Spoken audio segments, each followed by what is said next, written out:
ist gar kein Problem. Ich glaube, wir gucken jetzt gemeinsam NECRITs Video dazu, weil er die Lore komplett in- und auswendig kennt. Heißt, wenn wir sein Video gucken, dann wird er uns wahrscheinlich erklären, woher diese demasianische, also die Armee kam, die Demacia invaded hat. Let's get it. Still here cinematic and you thought to yourself, that was cool. I still have no idea what happened. You would not be alone. And that's most likely. Ich muss sagen, die Kameraszene ist unglaublich schlecht. Also wirklich, ich bin von dieser Beule. Naja, whatever. Es ist verrückt. Because you don't know the ins and outs of League's lore. Which I can assure you is totally normal. Most people are too lazy to read. And it just so happens to be that not only is still here our first League cinematic that is fully canon from the get-go, but also the cinematic is an absolute love letter to League's lore community. Because it is not... Cinematic ist so cool, ich kann es nicht genug sagen. Es ist so insane, Mann. Es ist einfach, ich weiß gar nicht, wie ich nur eine halbe Stunde dazu analysieren kann. Da ist doch so viel drin. Alleine meine Reaction war 20 Minuten lang. Jetzt seine Analyse ist 30, aber der Typ ist halt super gut in Lore. Der wird wissen, was er weiß. Ja. Er wird wissen, was er weiß und er wird wissen, was er sagt. Rein da. Only full of interesting details, but it is also overflowing with lore references. So no matter if you wonder why Kale and Morgana look different, why Yasuo is old now, or if you don't even play League and you just saw a cool cinematic and you wanna learn about it, this video should help with that. Die Idee, auch dieses Konzept mit halt, ne? Zukunft Yasuo, Gegenwartstründer Ash und Vergangenheitskale, Aatrox, Morgana. So geil. Ist natürlich auch ein Konzept, das oft benutzt wird, sind wir mal ehrlich, ne? Zukunft, Gegenwart, Vergangenheit. Ja, geil. Ist insane umgesetzt worden. Auch mit den einzelnen Übergängen durch Kind wird ja letztendlich. Kind ist ja irgendwie so, verbindet die alle. Der Tod personified. Und Ancient Demacia, sorry, ich sollte aufhören zu pausieren. Ich will über Ancient Demacia lernen. Kale Morgana haben Ancient Demacia gegründet. Warum zum Fick hat Aatrox Ancient Demacia angegriffen? Wer ist seine Armee? Erzähl mir alles. So let's explain what exactly happened in League's newest cinematic, Still Here. Right at the beginning, you can hear a quote.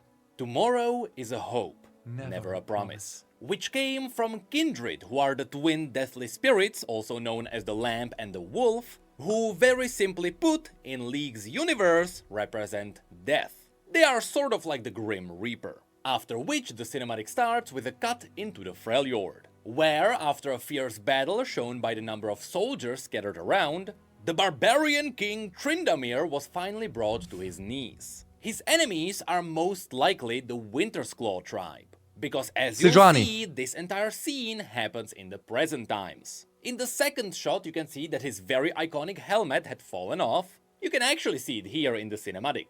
After which, Tryndamere looks up at the brink of his strength, and he sees the faint silhouette of a figure with a bow. Of course, this is referencing the lamb, indicating that death had come for him. Though, as you'll see later, there is more than one twist to this. In the next scene, we actually travel to the past. Specifically, here we can see ancient Demacia. Yeah. This was after Demacia was founded as a safe haven from magic, but before the nation became a haven for racists against magic. Okay. Since most of the really bad hatred was fueled by the conflict between Kale and Morgana, which would happen later. This also means that at this point, Demacia has not progressed that far with the research of Petricite, which is the pale stone that can absorb magic. Also hat Kales Mutter Demacia gegründet, also die Mutter von Morgana, Kale und so?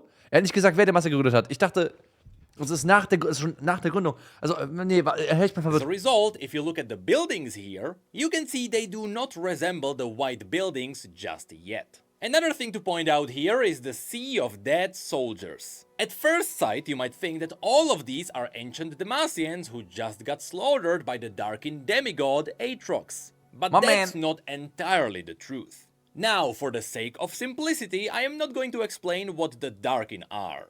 Just know that they are corrupted, power-hungry demigods. But we have to mention something for an important detail that happens later. The Darkin are demigods wielding blood magic who got banished inside their weapons. And in Aatrox's case, he was bound inside his greatsword. The body you can see here is actually the body of a mortal who picked up the weapon. After which Aatrox transformed them and dominated their mind. You will see that this will get cool in just a moment. Anyway, next, as the scene cuts to Kale and Morgana. For only half a second, you can see that Morgana dropped a soldier. She almost disrespectfully threw him to the ground, which indicates that the soldier was not an ancient Demacian. but rather it was an enemy. So Aatrox didn't do all of this alone, which would make sense because the Darkin, such as Aatrox, used to build their own warbands of mortals by either enslaving them or by turning them into worshippers who believed they were gods. This was especially common during the Great Darkin Wars, though this entire scene is happening after that. So these barbaric marauders were just Aatrox's followers who attacked Demacia. After this, wir wissen also nicht, woher die kommen. So, obviously haben sie Demacia angegriffen, das wussten wir, das über Aatrox wussten wir auch. Und ist diese alte Mage Lord gegen Proskektoranten, was auch immer, ist es immer noch Canon? Weil das war ja literally früher Red und Blue Side.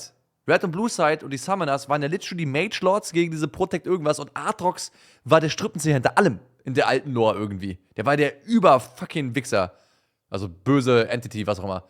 Ich nehme an, das ist nicht mehr komplett Canon, aber halt halbwegs noch. Shows us the early version of the Demacian armor. You can see they are yet to reach nicht mehr their Canon, glorious design with petrified steel. You can also see some hints of that in the armor scattered around the battlefield. And that's just as Kale and Morgana look up towards the sky where Aatrox is waiting. Now of course, many of you may know that in-game, Kale has 2 swords. And Morgana is the mage who roots you for the entire game. So how come Kale has 1 sword and Morgana has the other one? Well, before Kale and Morgana became the twin aspects of justice, it was their mother, Mira, who held that title, and who served justice around the world while wielding a celestial blade. Later in her life, she decided to pass her powers onto her 2 twin daughters, and so she split her blade and she gave 1/2 to each of them. It wasn't until the conflict a bit later that Morgana essentially quit her job as an aspect and she gave her blade to Kale. So at the time of this cinematic, the 2 still serve as the twin aspects, each wielding 1/2 of a celestial blade. Another cool detail here is that as the 2 leap into the sky after Aatrox, you can see how Kale leads the charge with righteousness, with Morgana being the one who simply follows her. That's because Kale always looked up to their mother and what they fought for, while Morgana was always wary of their newfound powers. That's why in this entire cinematic, Morgana looks a bit more cautious. And before Morgana flies off into the distance too, for the last time, we have some time to see just how tribal Demacia looked at one point. Though even during this time, you can see that some of the buildings already started shaping up. After which, of course, the battle of Aatrox and the twin aspects starts. Sorry. Unfortunately, there is not much to mention here. It is just a cool fight of flying demigods. But eventually, Aatrox smacks both of them to the ground. Their side of the fight starts looking grim, and Aatrox quickly follows them down. After his epic entry, you can actually see more of his followers charging forward in the background. After which we Aber warum greift Aatrox überhaupt an? Ich habe auf Reddit gelesen, dass es wohl einen Darken namens Joe-Fall gibt, der irgendwie in Ancient Demacia festgehalten wurde. Und deswegen greift Aatrox Ancient Demacia an, weil der irgendwie, I don't know, ihn befreien will? Reference. As Morgana stands up, she takes her sword and stabs it to the ground, leaving it behind as she focuses on her magic. This is foreshadowing for how later on Morgana gives up on the legacy of their mother. Now of course, this wouldn't get a full approval from Kale, who always idealized their mother. And so, when she looks up with a frown, you can see the cinematic gives us a scene where Morgana is getting rid of her armor, all while being framed by the sword which she left behind. Okay. And then of course, we get to see Morgana wield her dark magic. Now, I say dark, but in reality, it is celestial in origin. Morgana is not evil or anything like that. In fact, she is far better at protecting the people of Demacia than Kale. But that's a whole another story. And so, she uses her celestial chains to bind Aatrox to the ground, an obvious reference to her Q ability in the game, which is... Nein, mein Kamera war drüber, Chat, aber das muss ich mal sagen, das ist zu geil, like, I don't know, das ist auch schon wieder ein Wallpaper, ne? Aus dem Cinematic-Ding, es ist so insane, mach mal kurz Chat, look at this. Like, okay, Werbung auch noch raus, wo ist es? Da ist das, nee, nicht das, ist es das? Es sieht so cool aus. Aatrox legit so halb Ballrock, halb keine Ahnung, es ist so insane. Aatrox mal in so einem geilen Cinematic wirklich zu sehen, ist wirklich wundervoll. Also, not gonna lie, es ist beautiful as fuck. reference to her Q ability in the game, which is followed by Kale picking up Morgana's sword. Again, this is not only a reference to what Kale looks like in-game, but it is also a reference to the fact that later down Imagine, du bist so kein League-Zuschauer oder kein League-Spieler, du guckst das zum ersten Mal und denkst so, die Cinematic mega geil und du siehst dann diesen Champion und denkst dir so, bruh, was ist das für ein Game, bruh. Das sah vorher viel geiler aus, bruh. Looks like in-game, but it is also a reference to the fact that later down in her story, she does actually claim Morgana's sword. And by doing that, she fully embraces their mother's legacy. This is also why, when Kale walks by Morgana, she once again proves that she's the jerk and Morgana is the good one. When she gives her that disapproving look, it is not only directed at the fact that Morgana... Wie oft wurde dir das angeguckt in eurem Leben-Chat? So disapproving von der Seite, so Side-Eye. Du hast irgendwas nicht gemacht, deine Mutter ist so auf dich. Du hast die Taschenlampe nicht richtig gehalten, während du für deinen Vater irgendwas leuchten solltest, während der irgendwas handwerklich gefixt hat und dabei wird er dann sauer auf dich, weil er muss gerade die Heizung reparieren und der hat die Taschenlampe nicht korrekt oder so, I don't know. Stehst du daneben mit so 12, bist so komplett useless, kriegst dann diesen Look, ja. Morgana is using magic in Demacia. During those times, it was not ideal, but they were kind of forced into it. More than that, Kale is simply disappointed by the fact that Morgana would dare to leave their mother's sword behind. Especially if she's doing that to only focus on her magic. That's the real point of this scene. After which, even though Morgana carried the crap out of this fight, using both blades, Kale uses her passive ability from the game. She calls upon the righteous flames and she burns Aatrox. The funny part here is that after this fight is over, Kale has to kinda awkwardly walk back to Morgana and give her the blade back. Because again, this scene is not how Kale claimed Morgana's sword. That happens later. Anyway, this is where... Oh, ich dachte, das wäre der Moment, wo halt die auseinandersplitten. Weil sie diese böse Magie benutzt, Morgana, und Kale das nicht mag und dann nimmt sie das Schwert weg und dann Explosion. Aber scheinbar ist es gar nicht so. So der erste Moment, oder was? Verrückt. The final awesome detail of the story happens. First of all, when the righteous flame burns Aatrox, for only a single second, you can see that Aatrox dropped his sword. Since he is a Darkin, this indicates that his soul went back to the blade. But what's interesting is that in this scene, it might be the first time Aatrox got ever sealed. The vast majority of the Darkin got sealed at the end of the Darkin War, where a celestial aspect came down and helped mortals seal everyone. But some of the Darkin successfully fled away, and it was mentioned that Aatrox was one of them. And since this is happening sometime after the Darkin Wars were already over, it is possible that this is the moment Aatrox got caught. Because we know that he had to get sealed eventually. Because later he gets picked up by another soldier and he gets his entire story with Tryndamere and Pantheon. Ja. So this might be a lot more of... Obwohl ich actually keine Ahnung habe, was Pantheon mit der Story zu tun hat. Ich kenne nur den Tryndamere-Part. A worthy vessel. Den kenne ich easy. Aber ich weiß nicht, also Pantheon hat ja was mit Aatrox an Lore, ich weiß nicht was. Aber die haben auch geile Voicelines aneinander, das ist safe. Historical moment than most people might imagine. Wurde tausendmal geändert. Even cooler. Das wurde nach Pantheon Rework geändert, ne? Also vor 3 Jahren oder so wurde es geändert. Sind auch beide Champions, die frisch gereworked sind, ne? Pantheon und Aatrox sind mittlerweile ein paar Jahre her schon wieder, aber ja. Ich bin alt. Are the last few frames from this scene. Once again, you can see a mysterious figure standing on one leg holding a bow, which is the iconic pose of the lamp. Ja, but yeah, you're really trolling, wenn ihr das sehen. Actually? Wait, ja, klar, ja doch. Ja, sure, ja, okay. Okay, ja, doch, ja, okay. Never mind. Das hätten wir vorhin auch schon sehen können. Ja, okay, ist ja auch egal, Chat. Ihr müsst da mal richtig hingucken. Ihr müsst da mal ein bisschen fokussieren. Mit den Augen, ne? Anvisieren. Brille kaufen oder so. Keine Ahnung, Digi. Aber warte, Chat. Wichtig. Heißt jetzt also einfach nur, dass der Host von Aatrox tot ist oder ist es quasi einfach nur eine Überleitung an Yasuo? Weil Aatrox kann ja nicht sterben. Also der Host kann ja sterben. Das war's. Mehr geht ja nicht, right? Shirihim sage ich, ja, Starkiller, ja, whatever, man, Bro, kriegst du. Presenting death. This one has some absolutely awesome implications. You see, the reason why Aatrox is extra evil and he is driven by slaughter is because he just wants to die. He hates his corrupted form, he hates the blood magic binding him. But it just so happens to be that the Darkin are immortal. He is simply never going to escape this prison. His end always waits for him inside his weapon. Which is why Aatrox simply wants to destroy the entire world. In his mind, that would be the only way to end this suffering. He can't be imprisoned if there is no prison. And because he's immortal, you can see the... Ist schon eine badass Lore, oder? Ist schon eine badass... Also, ist schon verrückt. So, du bist literally nicht zu töten, ist unmöglich. Du willst alles zerstören. Bruder, Aatrox ist schon ein wilder Champion.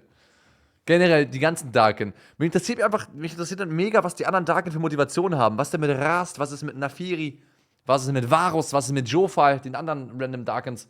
Was ist deren Motivation? Hassen die auch ihre Existenz innerhalb dieser Blutmagie-Waffe? Es ist so cool eigentlich. Lamp in the fire, but she's simply watching him, not doing anything, because death can't claim Aatrox. And then the cinematic cuts to perhaps the most badass. Habt ihr richtig gehört, Chat, ne? Wenn euer Aatrox mal in-game 010 geht, es geht eigentlich gar nicht. Es ist nicht Canon, dass Aatrox sterben kann. Heißt, ihr könnt es natürlich screenshotten, bei Riot Games als Ticket einsenden, eure LP zurückbekommen. And then the thing, because death can't claim Aatrox. And then the cinematic cuts to perhaps the most badass part. This is where all the major talks happened, so let's break it down. Of course, this scene takes us to Ionia. However, this is Ionia about 30 to 40 years in the future from the present days.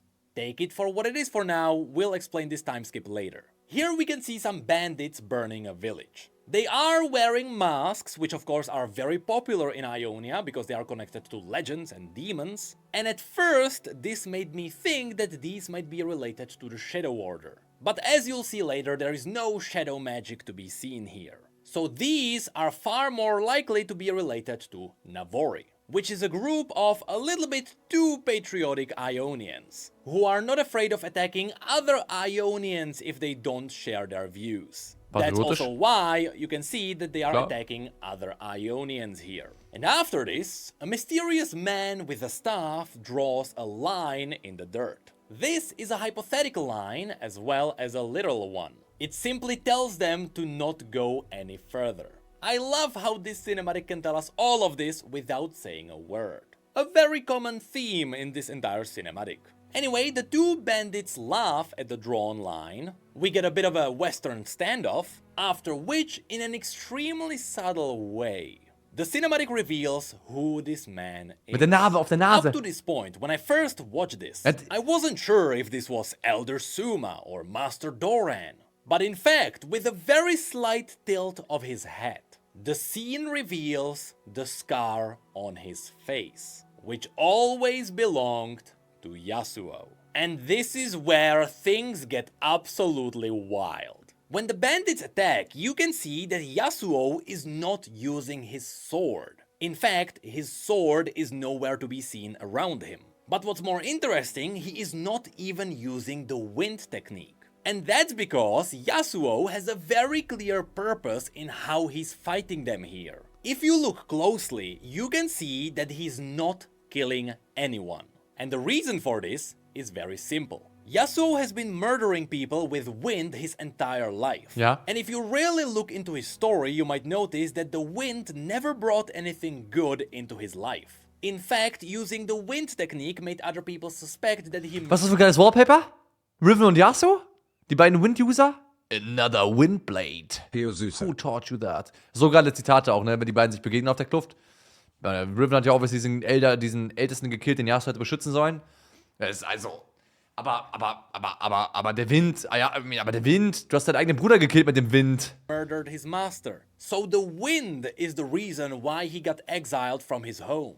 So it wouldn't be too far-fetched to believe that Yasuo was simply done with using the wind, especially if it was taking lives. And you'll see that all of this is heavily reinforced in this entire scene. Of course, during this fight, without the wind or his blade, you can see the bandits actually manage to knock Yasuo down, where he faces the option to use the blade. Here people should notice that this is not Yasuo's blade. It is the blade of one of the bandits, which Yasuo knocked out of their hand earlier on.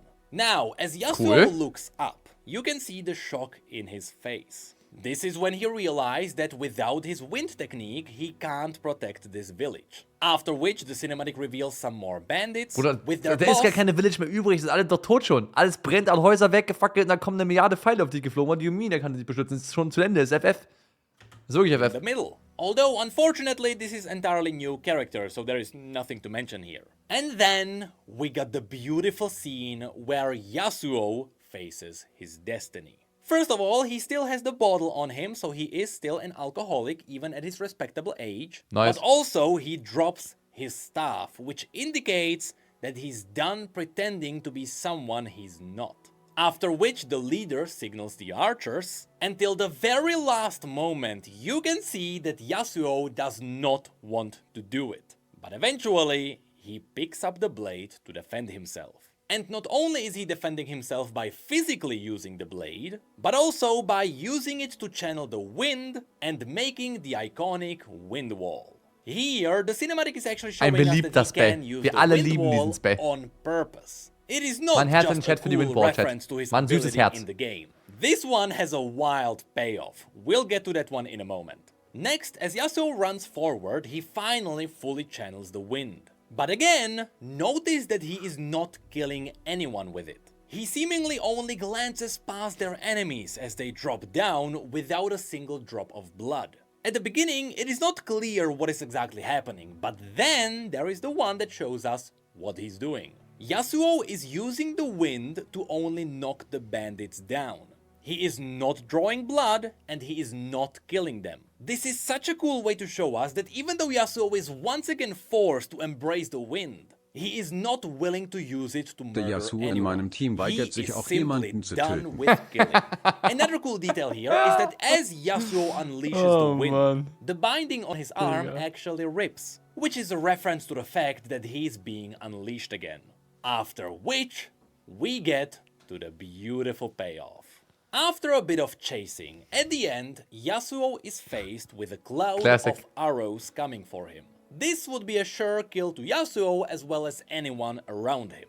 So I suspect that he channeled the tornado to knock the leader away on purpose. Again, he is not drawing blood, so he pushed him away so he wouldn't get hit. Which leads us to the payoff itself. As Yasuo looks up, he can see the cloud of arrows, Der Wolf which ist so is cool. something Yasuo has faced many times before. In fact, if you go back to the Climb cinematic from 5 years ago, you'll see that in Ionia he was once again faced with the exact same scenario. And what did he do? Wind wall. Of course, he summoned the wind wall to protect himself. Yes, I do believe this is what the Still Here cinematic is referencing. It is supposed to show us that Yasuo has a way out of this scenario. All he needs to do is to make a wind wall. So, does he do it? Ist auf Cooldown, Bro. No.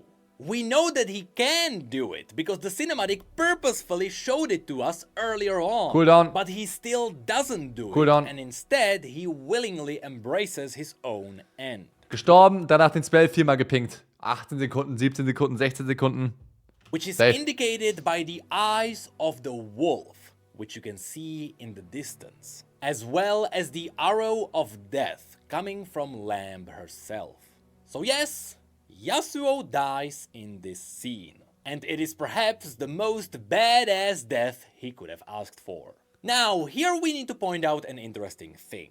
After this cinematic came out, there was an article by .esports where they got to interview the creative directors of this cinematic. And here it was confirmed that this was a vision given to Yasuo by Kindred themselves. Oh, what? Also, if you go into the description of this cinematic, you'll see that this is a possible future, which made many people think that this is a what-if scenario. It is not Yasuo's real death, and it is just what could happen if Yasuo goes down a certain path.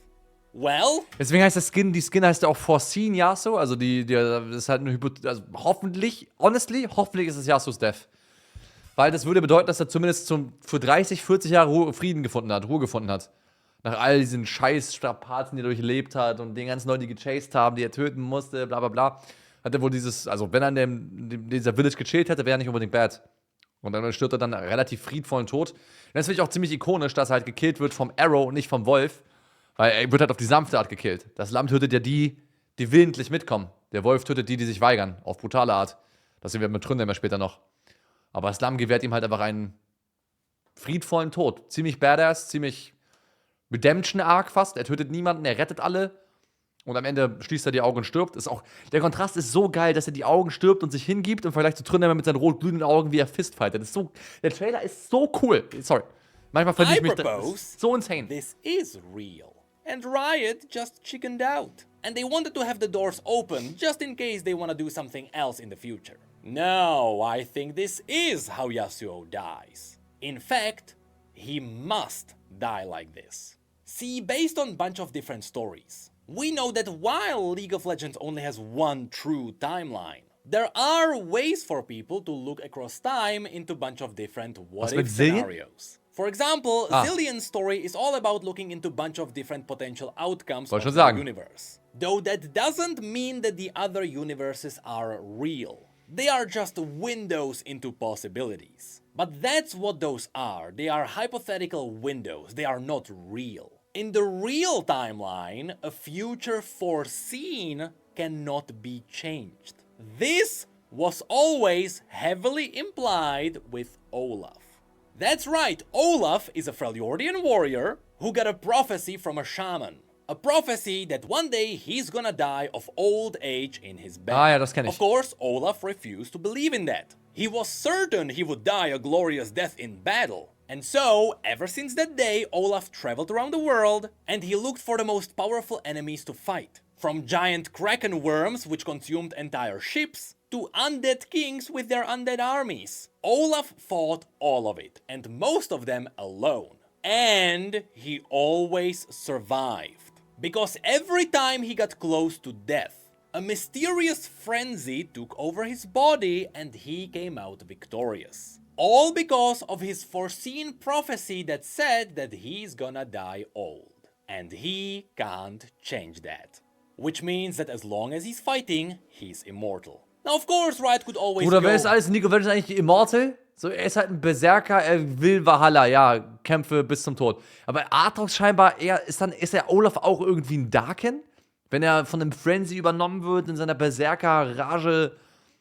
Trünnemer kann nicht sterben, weil er wütend ist, Olaf kann nicht sterben, weil er wütend ist, Aatrox kann nicht sterben, weil er wütend ist. Was ist hier los in dem Trailer? Back and retcon parts of Olaf's story. At least that would be for the sake of Yasuo getting a better story later on. But honestly, I kinda hope they don't. Because Yasuo's death is badass, and I hope they commit to it one day. Now before we move on from Yasuo's storyline here, some people theorized about the background here. You can see that all of this is happening beside some snowy mountains. Now Ionia does have some snowy mountains in the north, but pine trees are not exactly typical for it. This is why some people believe that this entire scene is not happening in Ionia, but rather this is in the Freljord, which would indicate that during the second invasion of Ionia, which was an event teased to happen many times in the past, Noxus might either take over Ionia or entirely annihilate it, forcing Ionians to travel out into other regions. So who knows? Maybe this cinematic is also teasing a Hat er jetzt gesagt, weil er die Bäume nicht mag? Von der Fauna und Flora passen die nicht hin, deswegen ist es jetzt Freya und nicht Ionia. Bruder, das waren ionische Häuser, Gebäude. Das Klima passt gar nicht zu Freljord. Das ist Big Cap, Chat. Das sind einfach irgendwelche Bäume. Who cares? Na, das ist Big Cap. Das ist Big Cap. Das ist Big Cap. Big Cap. Dark future for Ionians. But finally, this takes us into the final part of this cinematic. Ja, ich weiß nur Theorie. I get it. Battle with death. It immediately starts with a cool detail. Just like the first scene started with a view looking down on Tryndamere, indicating him descending down towards death. The second part starts with a view up, indicating that he's rising up again. Now first things first. Why is Tryndamere alive here? The reason is Aatrox again. What? Yes, later in his story, roughly about 1,000 years after his part with Gale and Morgana, Aatrox invades Tryndamere's tribe and he stabs Tryndamere with the blade, infusing him with blood magic in the process. In theory, it is possible that Aatrox did this to turn Tryndamere into a worthy host later on. Yeah. The thing is, you know how Aatrox is immortal and always bound to his weapon? Yeah, by infusing Tryndamere with blood magic, he also cursed him with the Undying Rage, turning Tryndamere immortal too. We still don't know the limits of Tryndamere's immortality, but we know that death is not gonna have a great time with him. So, this scene does not happen too long after the first one. You'll see there is some evidence that shows us that this is only a few minutes or seconds after the first scene. It all starts with a snowflake that falls down onto his blade and immediately gets absorbed into it. This is because Tryndamere is an Iceborn, and his blade is infused with true ice, which is a Freljordian magical kind of ice that originates from the Yeti magic. Ja, and then, das habe ich gelernt, weil ich Song of Nunu gespielt habe, komplett. Da war Yeti-Magie und Willump hat irgendwie diese Eis-Magie in Nunu gespeichert. Mit dieser True Ice-Sache da. After Tryndamere stands up, he gets ready to face death. And based on the fact that he is not surprised at all, this is not the first time he's doing this. Now, of course, the lamp is often not alone, and so Tryndamere also gets an epic fight with the wolf.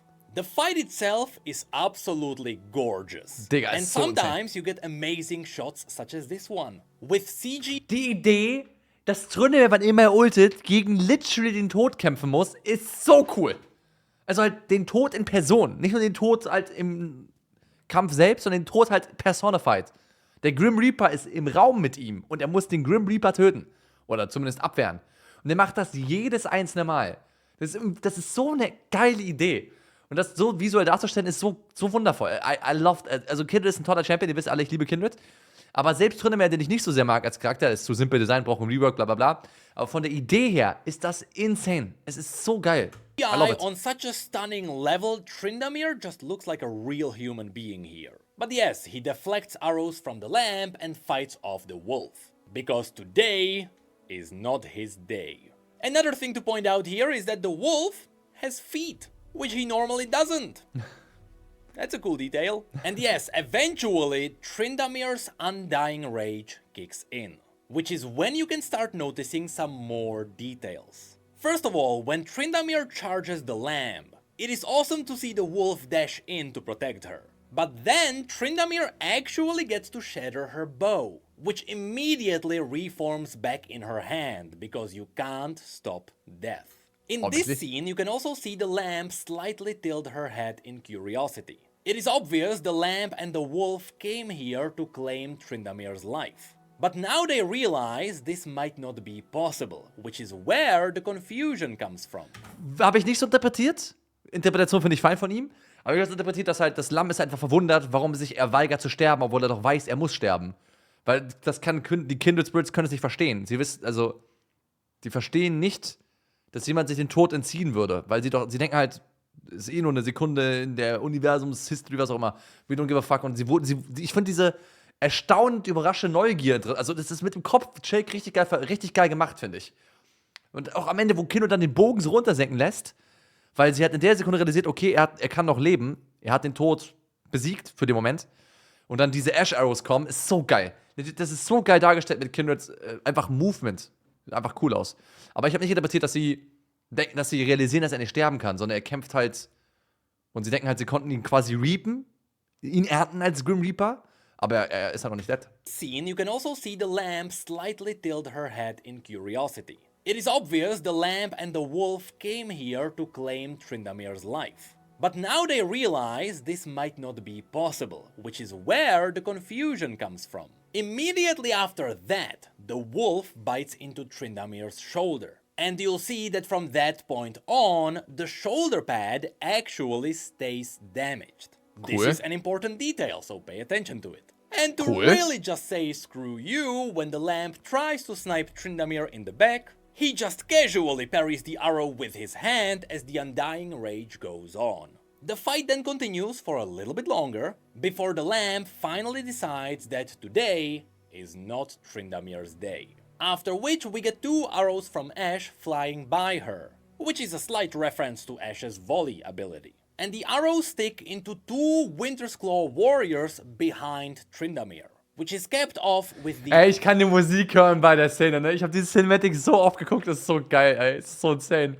Und Tryndamere sieht so animiert aus. Und der Moment, wo gleich Ashe reinsprintet und dann so Kindreds Maske von ihr abfällt, das ist so geil. Das ist so geil gemacht. 2 Winter's Claw warriors behind Tryndamere, which is capped off with the image of the lamp dissolving into ash. Tryndamere's oath-sworn wife who came in to rescue him.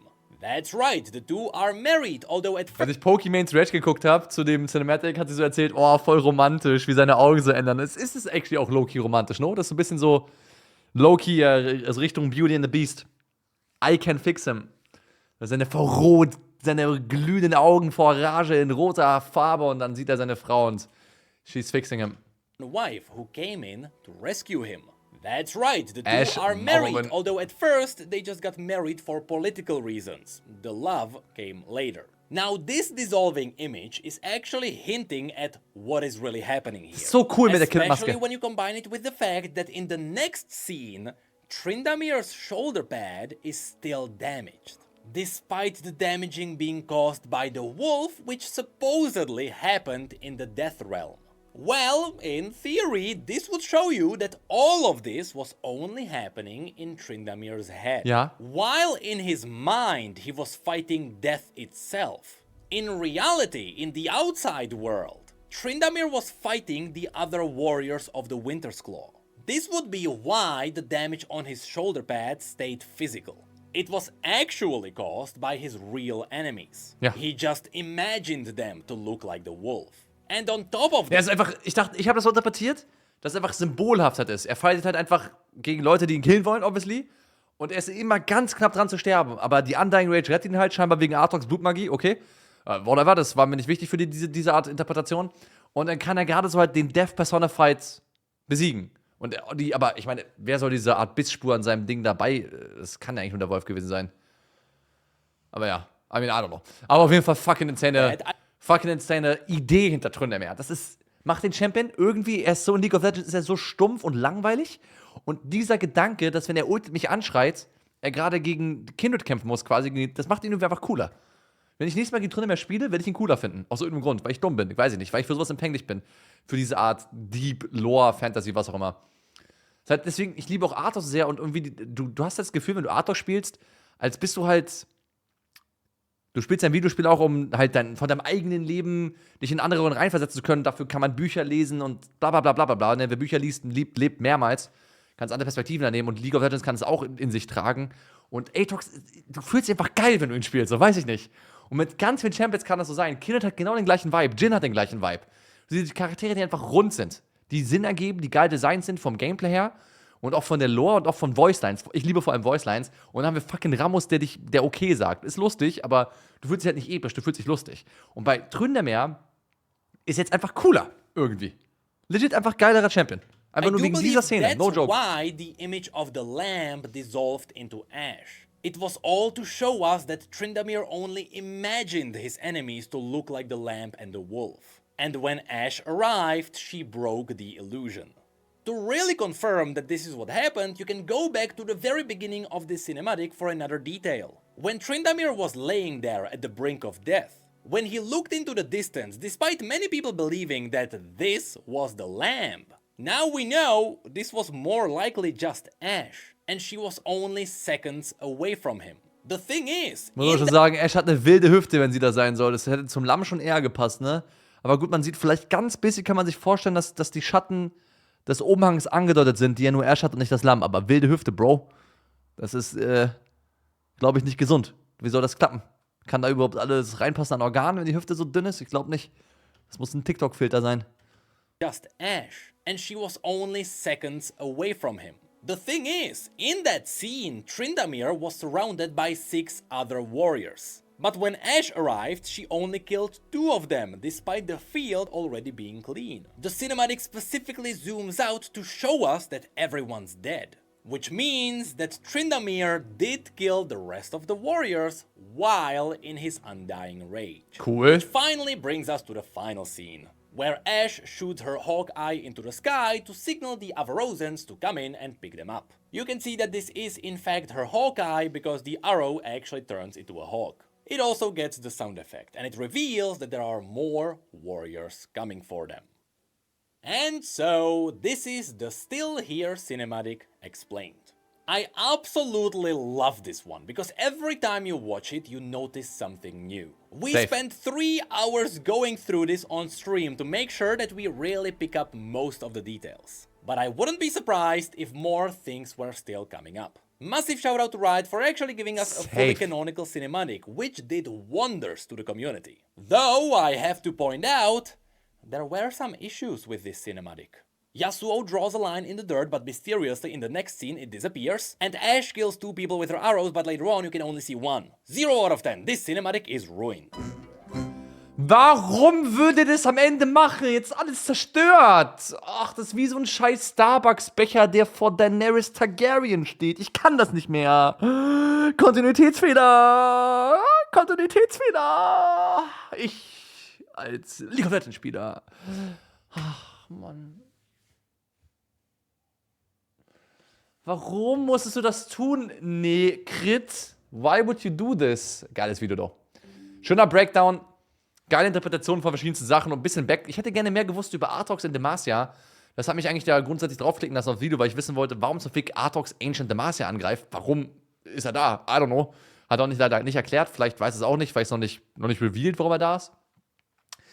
Reddit hatte, wie gesagt, die Theorie gehabt, dass es irgendwie an Jofa liegt, aber ja. Safe ein geiles Video von ihm analysiert. Und der Trailer selbst, die Analyse, beziehungsweise der Hype-Trailer der Season 24, insane.